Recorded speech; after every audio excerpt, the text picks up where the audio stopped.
क्या आप जानते हैं, दुनिया की सबसे विवादित जमीन की कहानी हजारों साल पुरानी है।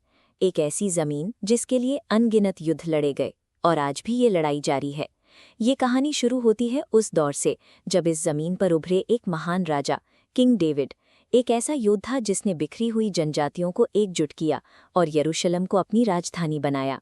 उसकी तलवार ने कई दुश्मनों को हराया और एक मजबूत राज्य की नींव रखी। फिर आया उसका बेटा किंग सोलोमन, जो अपनी बुद्धिमानी के लिए प्रसिद्ध था। उसने भव्य मंदिर बनवाया, व्यापार बढ़ाया और राज्य को समृद्ध बनाया।